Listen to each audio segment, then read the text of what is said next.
कच्चा चिट्ठा की शुरुआत इस वक्त की बड़ी खबर के साथ। मालदीव की पूर्व रक्षा मंत्री ने भारत का समर्थन किया है और प्रधानमंत्री नरेंद्र मोदी पर वहां के मंत्रियों ने जो टिप्पणी की थी उस पर अफसोस भी जाहिर किया। मालदीव की पूर्व रक्षा मंत्री मारिया अहमद दीदी ने कहा कि भारत हमेशा से मालदीव का सबसे बड़ा मददगार रहा। जब भी भारत से मदद मांगी है, भारत ने हमेशा मालदीव की मदद यहां पर की है।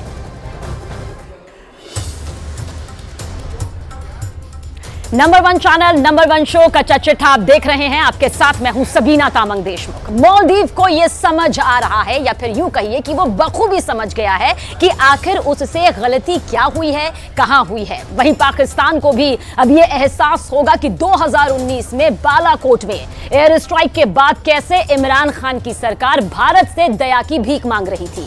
इस वक्त पाकिस्तान में उन 9 मिसाइलों का जिक्र हो रहा है जिनके टारगेट पर लाहौर से लेकर कराची तक 9 शहर थे।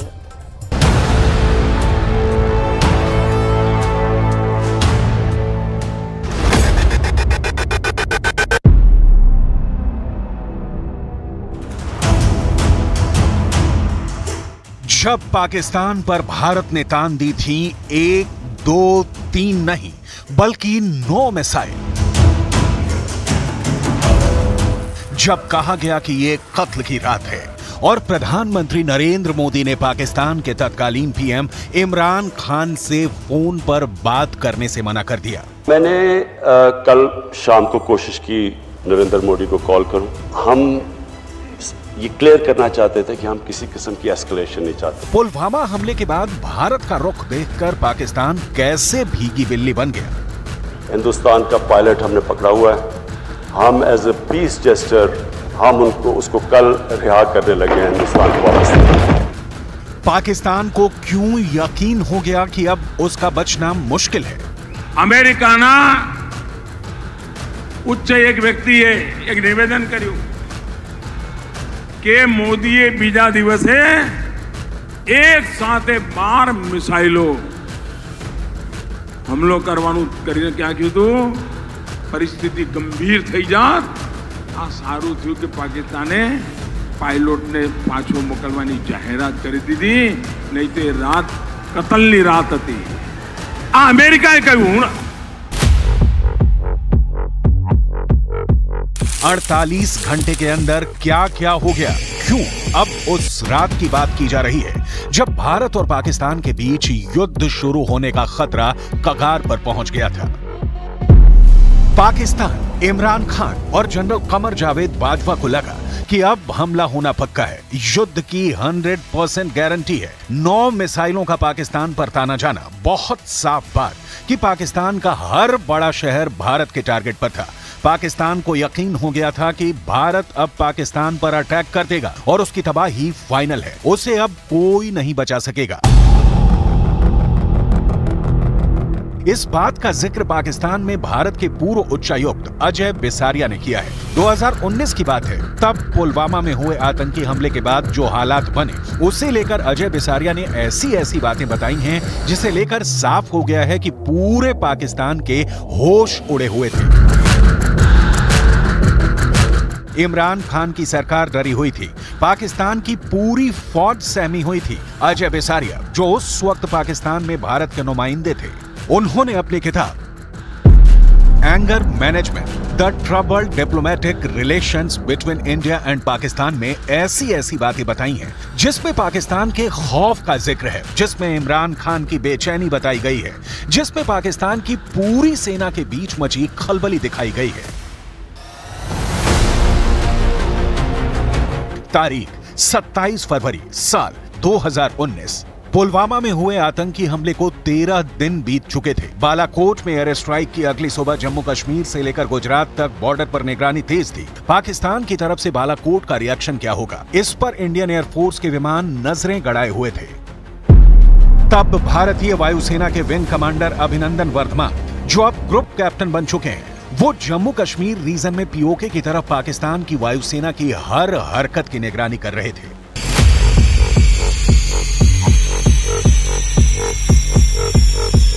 Wing commander Abhinandan Varthaman MiG-21 fighter jet उड़ा रहे थे।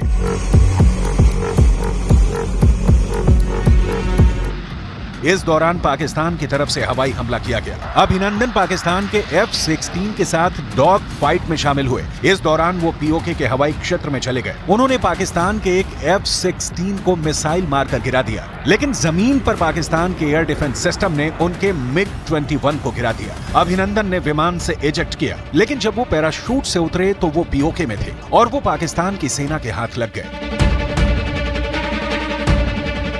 पाकिस्तान में भारत के पूर्व उच्चायुक्त अजय बिसारिया ने अपनी किताब में बताया है कि दोनों देशों के बीच तनाव इस स्तर पर पहुंच गया था कि युद्ध शुरू होने के हालात बन गए थे। अजय बिसारिया ने अपनी किताब में बताया कि इस्लामाबाद में उन्हें आधी रात को भारत में पाकिस्तान के तत्कालीन हाई कमिश्नर सोहेल महमूद का फोन आया था। उन्होंने कहा था कि इमरान खान प्रधानमंत्री मोदी से बात करना चाहते हैं। मिसाइलों से घबराए इमरान खान ने प्रधानमंत्री नरेंद्र मोदी को आधी रात में फोन किया था। डर यह था कि विंग कमांडर अभिनंदन वर्धमान को बचाने के लिए भारत ने पाकिस्तान पर 9 मिसाइलें तान दी थी, जो किसी भी पल फायर की जा सकती थी। इमरान खान नरेंद्र मोदी से बात करना चाहते थे, लेकिन प्रधानमंत्री नरेंद्र मोदी का फोन बजता रहा। इमरान खान बार बार डायल करते रहे और भारत से कोई जवाब नहीं मिला। इमरान खान फोन लेकर बार बार कोशिश करते रहे कि किसी तरह प्रधानमंत्री नरेंद्र मोदी से बात हो जाए, लेकिन नाकाम रहे। इमरान खान ने थक हार कर फोन रख दिया, लेकिन उनका डर बरकरार रहा कि भारत से किसी भी वक्त हमला हो सकता है। और अभिनंदन की क्या बात करते हैं। मुझे याद है शाह महमूद कुरैशी साहब उस मीटिंग में थे जिसमें प्राइम मिनिस्टर साहब ने आने से इनकार कर दिया और चीफ ऑफ आर्मी स्टाफ तशरीफ लाए। पैर कांप रहे थे, पसीने माथे पे थे और हमसे शाह महमूद साहब ने कहा, फॉरेन मिनिस्टर साहब ने, कि खुदा का वास्ता है अब इसको वापस जाने दें, क्योंकि 9 बजे रात को हिंदुस्तान पाकिस्तान पे अटैक कर रहा है। इमरान खान प्रधानमंत्री मोदी से बात करके ये बताना चाहते थे कि वो आतंकवाद से निपटने के लिए कितनी ईमानदारी से काम कर रहे हैं, लेकिन तब अजय बिसारिया ने दिल्ली में बात करके सोहेल महमूद को बता दिया था कि नरेंद्र मोदी इमरान खान से बात करने के लिए उपलब्ध नहीं है और अगर कोई जरूरी संदेश है तो वो उनको दे सकते हैं। भारत ने तय कर लिया था कि पाकिस्तान को सबक सिखाना है, लिहाजा प्रधानमंत्री नरेंद्र मोदी ने इमरान खान से बात नहीं की। 48 घंटे तक पाकिस्तान इस उलझन में रहा कि भारत ने युद्ध का फैसला कर लिया है और उस पर किसी भी वक्त हमला हो सकता है, क्योंकि अब सवाल MiG-21 के pilot wing commander Abhinandan Varthaman का है। पाकिस्तान पर प्रेशर बहुत ज्यादा था और फिर इमरान खान को पूरी दुनिया के सामने बेइज्जत होते हुए पिघलना पड़ा जब 28 फरवरी को पाकिस्तान की नेशनल असेंबली में इमरान खान ने ऐलान किया कि विंग कमांडर अभिनंदन वर्धमान की रिहाई के आदेश दे दिए गए हैं। हिंदुस्तान का पायलट हमने पकड़ा हुआ है। हम एज ए पीस जेस्टर हम उसको कल रिहा करने लगे हैं हिंदुस्तान को वापस। आपने बपोरे पत्रकार परिषद करने कही दीधु, खबरदार पाकिस्तान के અમારા પાયલોટને જો એક ખરોચ પણ આવી તો પછી દુનિયાને તમે કહેતા નહીં કે મોદી આ કર્યું। अब इसे पाकिस्तान का सबसे बड़ा डर कह सकते हैं। कत्ल की रात का खौफ पाकिस्तान में फैल गया था। इसे अब पाकिस्तान के साथ इमरान खान की सबसे बड़ी बेइज्जती कह सकते हैं, जब पूरी दुनिया को यकीन हो गया था कि पाकिस्तान अब बचेगा नहीं। इसे आप पाकिस्तान की आर्मी की सबसे बड़ी कमजोरी कह सकते हैं, जिसकी पोल 27 फरवरी की रात में खुल गई।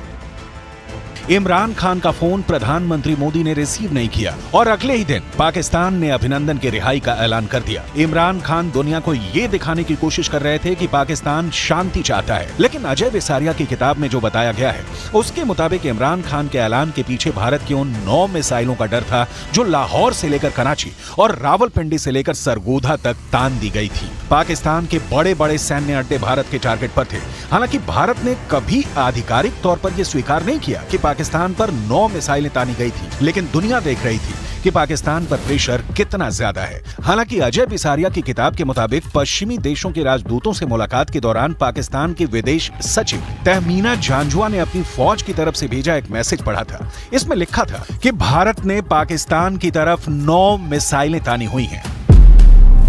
अजय बिसारिया के मुताबिक अमेरिका और ब्रिटेन ने पाकिस्तान को आगाह कर दिया था। भारत और पाकिस्तान में दोनों देशों के राजदूतों ने खास तौर से पाकिस्तान को सतर्क किया था कि भारत ने तय कर लिया है, उसे पीछे हटना पड़ेगा। यह पाकिस्तान पर ऐसा इंटरनेशनल प्रेशर था जिसमें इमरान खान और कमर जावेद बाजवा के साथ पूरे पाकिस्तान की अकड़ बुरी तरह से रगड़ दी गई। लिहाजा विंग कमांडर अभिनंदन वर्धमान को छोड़ने के अलावा पाकिस्तान के पास अब कोई रास्ता नहीं है। हमने पैगाम भी पहुंचाए कल भी उनसे, और भी फॉरेन मिनिस्टर ने बाकी लीडर्स से, दुनिया के फॉरेन मिनिस्टर से बातचीत भी की, और सारी कोशिश ये है कि डी एस्केलेशन हो। विंग कमांडर अभिनंदन वर्धमान को लेकर अजय बिसारिया के मुताबिक अमेरिका और ब्रिटेन के राजदूतों ने पाकिस्तान को समझाया था कि भारत अपने पायलट को बचाने के लिए उस पर किसी भी तरह की कार्रवाई कर सकता है। इस चेतावनी से पाकिस्तान को इतना खतरा महसूस हुआ कि पाकिस्तान ने न सिर्फ अभिनंदन को रिहा करने का फैसला किया, बल्कि पुलवामा के आरोपियों पर कार्रवाई का भी आश्वासन देने को तैयार हो गया। इस दौरान पाकिस्तान ने अमेरिका और ब्रिटेन के राजदूतों से 3 बार मुलाकात की थी। यानी इस्लामाबाद इतना ज्यादा प्रेशर में था कि उसके पास विंग कमांडर अभिनंदन को छोड़ने के अलावा कोई दूसरा विकल्प नहीं था। इसके बाद भारत और पाकिस्तान के बीच क्या हुआ, पूरी दुनिया ने देखा। विंग कमांडर अभिनंदन को रिहा किया गया और पूरा पाकिस्तान देखता रह गया।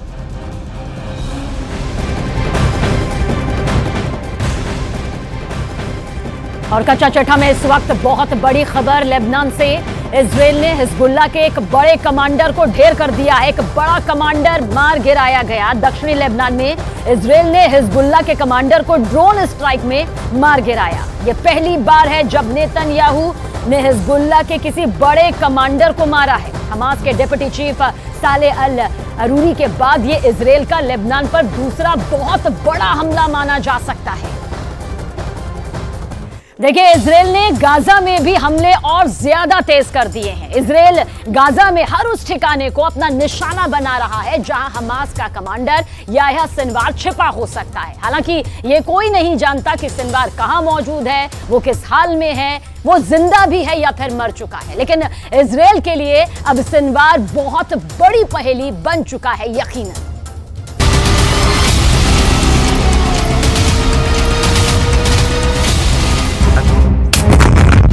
पहला धमाका, दूसरा धमाका,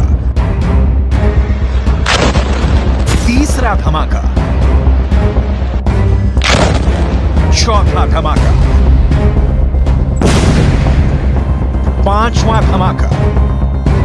इतने धमाकों के बाद भी क्या हमास का कमांडर और गाजा का बिन लादेन कहा जाने वाला याह्या सिनवार जिंदा है,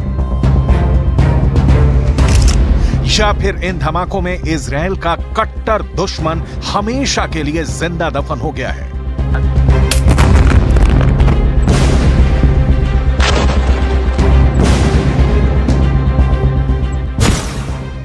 हमास का कमांडर याह्या सिनवार कहां है, कैसा है, किस हाल में है, ये फिलहाल कोई नहीं जानता।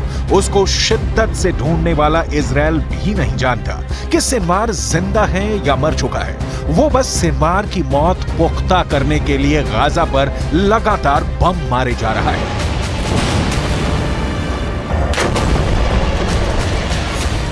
पूरी दुनिया जानती है कि सिनवार इस वक्त गाजा में ही है। अगर वो जिंदा है तो वो कहीं छुपा हुआ है। क्या वो बमबारी में तबाह हो चुकी किसी इमारत के खंडहर में छुपा है या किसी सुरंग में ठिकाना बनाया हुआ है? यही वजह है कि इजराइल हर दिन हमास के सुरंगों को निशाना बना रहा है। गाजा में चुन चुन कर हमास की सुरंग को बर्बाद कर रहा है। हर उस ठिकाने को निस्तो नाबूद कर रहा है जहां हमास का पूरा कैडर हो सकता है या फिर उसके लीडरों के छिपे होने का शक है।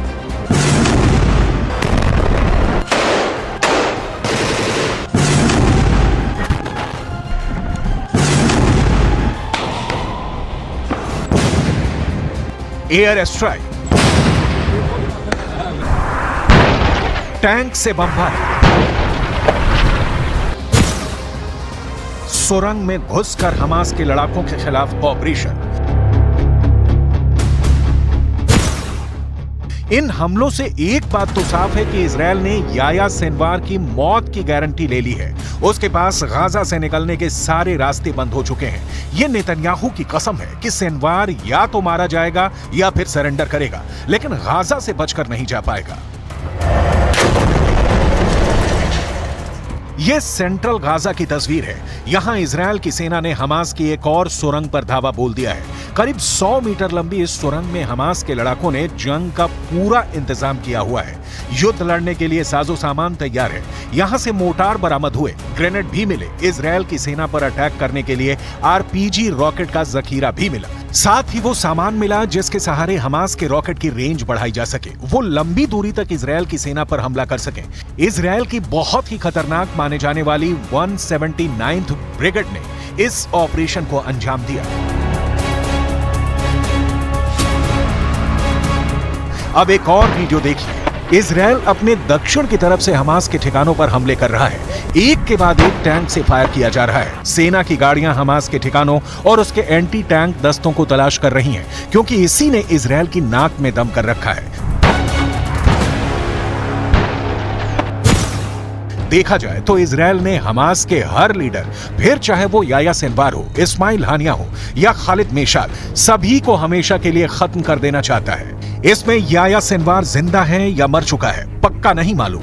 हानिया और खालिद मेशाल भी खौफ में है, जबकि हमास के नंबर 2 सालेह अल अरूरी को इजरायल खत्म कर चुका है।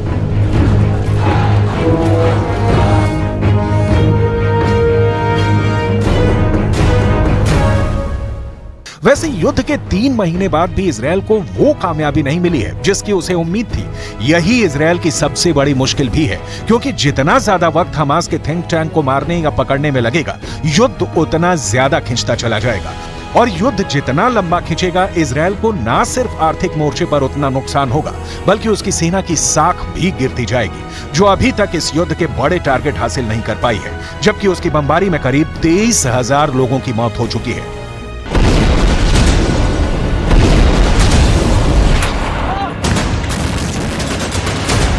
שלושה חודשים החמאס ביצע בנו טבח נורא. הממשלה בראשותי הנחתה את צה"ל לצאת למלחמה כדי לחסל את החמאס, להשיב את חטופינו ולהבטיח שעזה לא תהיה עוד איום על ישראל. नेतन्याहू ये बिल्कुल भी नहीं चाहते कि उन्हें अब किसी भी तरह का नुकसान हो। वो गाजा में भी फंसे हैं और इजरायल के राजनीतिक हालात के बीच करप्शन के इल्जाम में भी फंसे हैं। लेकिन इजरायल के लिए इस वक्त सबसे ज्यादा जरूरी है हमास की हार, उसके बड़े कमांडर्स की मौत या सरेंडर। जब तक ऐसा नहीं होता, तब तक ये लड़ाई चलती रहेगी। इसका अंत कैसे होगा, ये फिलहाल कोई नहीं जानता। कई कोशिशों के बाद भी अब तक सुलझ नहीं पाई है। जब तक ये युद्ध चलेगा, तब तक हमास के लड़ाकों के साथ गाजा में रह रहे निर्दोष लोग भी मारे जाते रहेंगे। उनकी जिंदगी बद से बदतर होती जाएगी।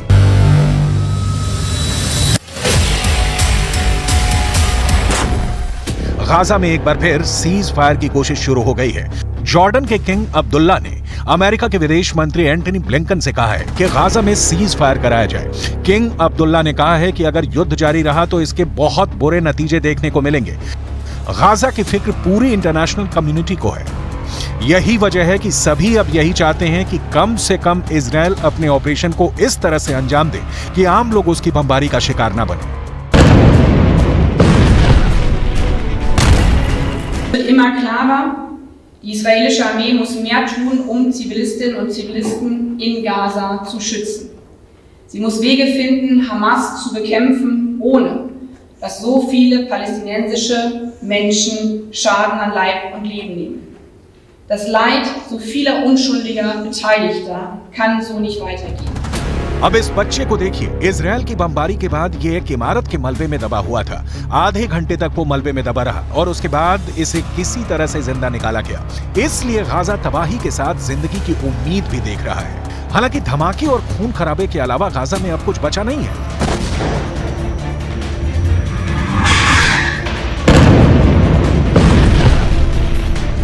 गाजा में इस वक्त जिंदगी मौत से भी बदतर हो गई है। एक बड़ी आबादी के पास अब रहने के लिए घर नहीं है, वो रेफ्यूजी कैंप में रहने को मजबूर है। यहाँ न खाने की सही व्यवस्था है और न ही पीने की। मेडिकल व्यवस्था तो पहले ही चरमराई हुई है। लोगों का कहना है कि इजरायल ने बाहर से आने वाली मदद को रोक दिया है।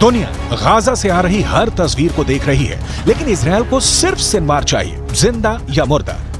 याह्या सिनवार का खौफ पूरे इजरायल में फैला हुआ है, क्योंकि हमास के कब्जे से रिहा हुए एक बंधक ने याह्या सिनवार को लेकर जो बात बताई है वो नेतन्याहू के लिए बहुत बड़ा सिरदर्द बन चुकी है।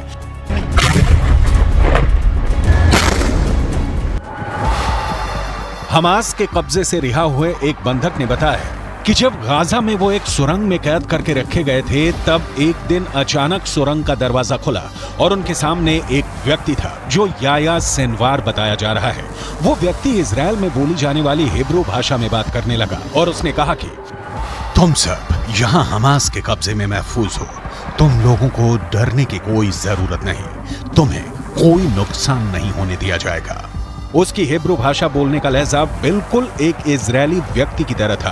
शुरू में उन्हें लगा कि इजरायल का कोई शख्स उनसे बात कर रहा है, लेकिन फिर एहसास हुआ कि यह हमास का कमांडर याह्या सिनवार ही है। המכונה הצה"לית עובדת במלוא העוצמה. יחיא סינואר מתחבא בבונקר שלו ונותן למפקדי השדה שלו, הטרוריסטים, למות בשטח. אצלנו המפקדים הולכים בראש הכוח, מובילים קדימה, מביאים להישגים ומנהיגים את הכוחות. याह्या सिनवार अब इजरायल के सिर पर चढ़ गया है। इसमें कोई शक नहीं कि गाजा की गलियों में जो युद्ध अब तक हुआ है उस पर याह्या सिनवार की छाप पड़ी हुई है। हमास का एक एक हमला याह्या सिनवार की सरपरस्ती में हो रहा है। ये बात इजरायल की फौज बहुत अच्छी तरह जानती है। नेतन्याहू ने गाजा पहुंचकर पहले ही बता दिया है कि चाहे सीज फायर रहेगा या फिर नहीं, इसका हमास को खत्म करने के उनके एजेंडे पर कोई फर्क नहीं पड़ेगा। वो पहले ही बता चुके हैं कि इजरायल पर हमला करने वालों को वो चुन चुन कर मारेंगे, हमास को जड़ से खत्म कर देंगे। यानी हमास का पक्का इलाज होगा, हमास को पूरी तरह खत्म कर दिया जाएगा। इसकी 100% वाली गारंटी नेतन्याहू बार बार दे रहे हैं। लेकिन इन सबके बीच सबसे बड़ा चैलेंज याह्या सिनवार बन चुका है। याह्या सिनवार जब तक जिंदा है, नेतन्याहू जीत का दावा नहीं कर सकते। नेतन्याहू को जब से पता चला है कि याह्या सिनवार सुरंगों में घूम रहा है और बंधकों से मुलाकात करके उनसे सीधे बात कर रहा है, तब से नेतन्याहू की बेचैनी बढ़ गई है। इसका मतलब साफ है कि याह्या सिनवार जिंदा है।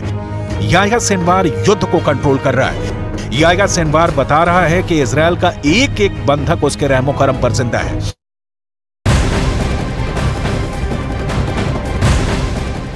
बहुत बड़ी खबर, अमेरिकी इंटेलिजेंस विभाग ने चीन की आर्मी को लेकर एक बहुत बड़ा खुलासा किया है। यह बहुत ही बड़ा पर्दाफाश है। दरअसल खुफिया रिपोर्ट में कहा गया कि सेना के अफसर इस कदर करप्शन कर रहे हैं कि मिसाइलों में ईंधन की जगह पानी भरवा देते हैं।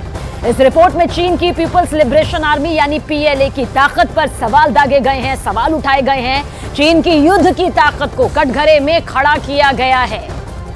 देखिए, चीन की मिसाइलों में पानी भर देने वाले चीनी सेना के करप्शन केस में जो रिपोर्ट पश्चिमी मीडिया में खूब तेजी से छप रही है, उसके बारे में आपको जानकारी देने जा रहे हैं। दरअसल पिछले महीने ही राष्ट्रपति शी जिनपिंग ने अपने 9 जनरल को भ्रष्टाचार में लिप्त पाए जाने के बाद बर्खास्त कर दिया था और अब पता चला है कि आर्मी पैसा कमाने के लिए मिसाइलों में पानी भरकर काम चला रही है।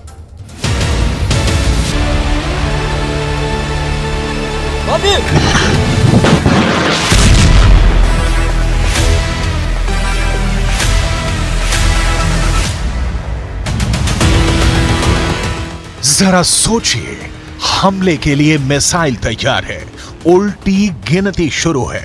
7, 6, 5, 4, 3, 2, 1। जवान ग्रीन बटन ऑन करता है, लेकिन मिसाइल फायर होना तो दूर, हिलती तक नहीं। जांच होती है तो पता चलता है कि मिसाइल में ईंधन की जगह पानी भरा है।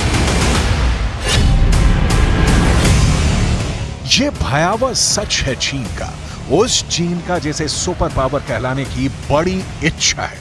वही चीन जो पड़ोसी धर्म निभाने की जगह हिंदुस्तान से दुश्मनी निभाने का कोई मौका नहीं छोड़ता। वही चीन बेपर्दा हो गया है। जिस आर्मी के दम पर चीन के हुक्मरान इठलाते हैं, भूले नहीं समाते, वो आर्मी भ्रष्टाचार के दलदल में डूबी मिली। सवाल तो अब ये है, Dongfeng 41 intercontinental ballistic missile, range 12,000 से 15,000 kilometre. Dongfeng 5 intercontinental ballistic missile, range 13,000 kilometre. JL-2 submarine launch ballistic missile, range 8,000 से 9,000 किलोमीटर।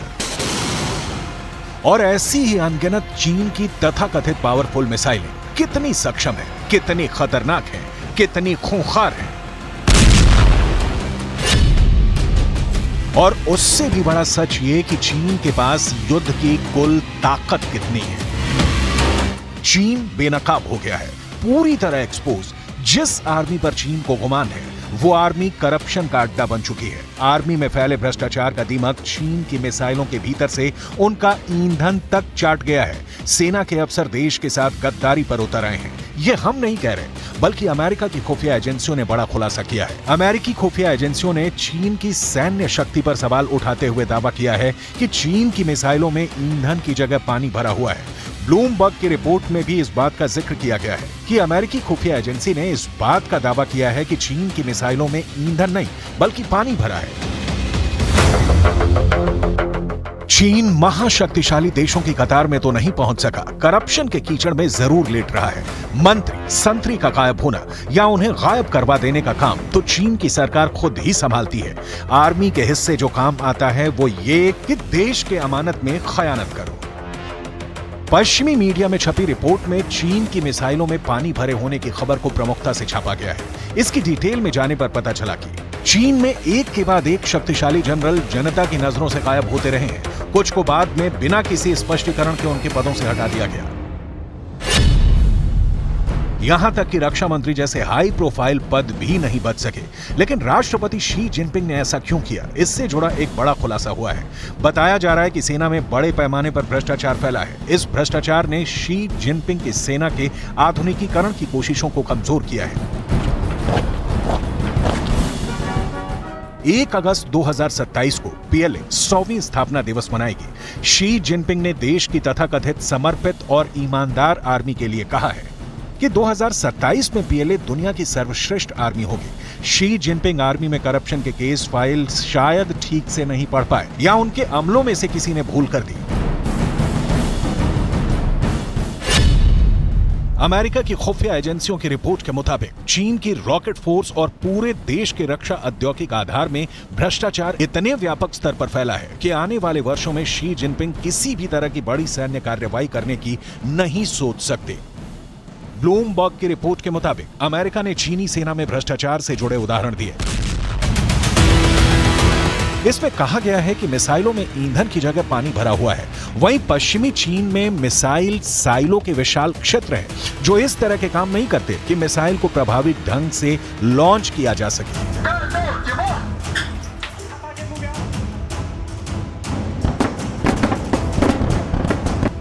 अमेरिकी रिपोर्ट के मुताबिक पीपल्स लिबरेशन आर्मी में भ्रष्टाचार इतना बड़ा है कि उसका कॉन्फिडेंस कम हो गया है, खासकर रॉकेट फोर्स में।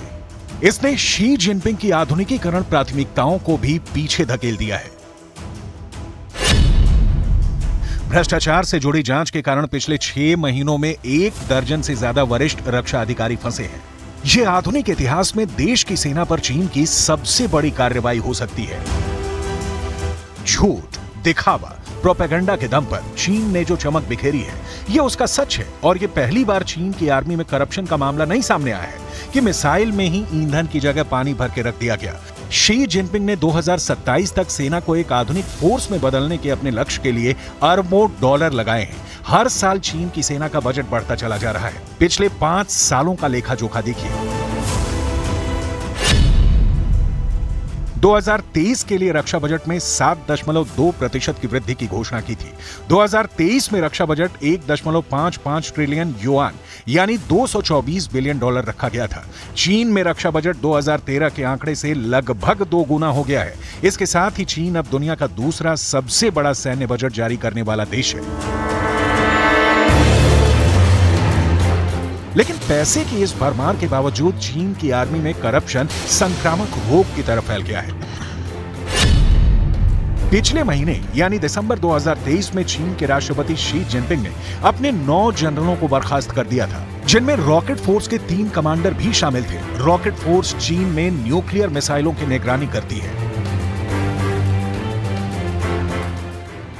ऐसे समय में जब दक्षिण चीन सागर और अन्य प्रमुख क्षेत्रों में ताइवान और अमेरिका उसके सामने खड़े हैं, चीन की आर्मी को लेकर अनट्रेंड होने, अनप्रोफेशनल होने की खबरें भी आती रही हैं। यही नहीं, ये तथ्य हैं कि पिछले 60 सालों से चीन की सेना युद्ध भूमि में नहीं उतरी।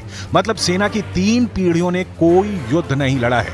यानी अनुभवहीन सेना से शी जिनपिंग कुछ ज्यादा ही उम्मीदें पाले बैठे हैं। पीपल्स लिबरेशन आर्मी यानी पीएलए की कमान सीधे चीन के राष्ट्रपति शी जिनपिंग के हाथों में है। शी जिनपिंग अपनी दंडात्मक कार्रवाइयों के लिए जाने जाते हैं। उदाहरण देखिए, विदेश मंत्री किन गैंग लापता, रॉकेट फोर्स का कमांडर लापता, रक्षा मंत्री ली शांगफू लापता,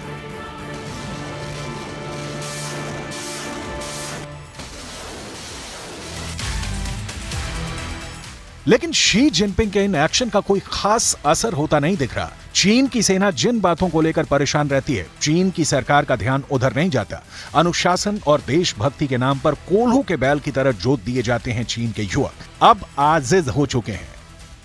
दूसरे देशों की तरह चीन के सैनिक और अफसर भी बेहतर जिंदगी जीना चाहते हैं, लेकिन वर्तमान सरकार की नीतियों के कारण वो संभव नहीं है। लिहाजा सेना में अफसर और जवान की मिलीभगत से करप्शन का डर्टी गेम खेला जा रहा है। कई एक्सपर्ट का मानना है कि लंबे समय तक चीनी सेना में भ्रष्टाचार की पुरानी समस्या बनी रहेगी, क्योंकि इसके पीछे कुछ मूल कारण भी हैं, जिनमें अधिकारियों का कम वेतन और सैन्य व्यय में अस्पष्टता शामिल है, जिस पर सरकार की तरफ से कोई ध्यान नहीं दिया गया है। शी जिनपिंग का विजन कहता है कि सेना इस वक्त मिसाइल में पानी भर के तैयारी करे या मिसाइल को पानी में डुबो देने वाला करप्शन करे। अधिकारियों के खिलाफ कार्रवाई होगी, लेकिन सेना से सीधा टक्कर शी जिनपिंग अगले 5-10 सालों की अपनी सरकार में नहीं लेने वाले। इसके एक नहीं कई कारण हैं। दुनिया की सबसे बड़ी स्थायी सेना के साथ साथ चीन के पास दुनिया की सबसे बड़ी नौसेना है। चीन के पास स्टेल्थ एयरक्राफ्ट, परमाणु हथियार, परमाणु संचालित पनडुब्बियों के साथ साथ मिसाइलों का विशाल भंडार है। लेकिन अब पता चला है कि इन मिसाइलों में असल में पानी भरा है।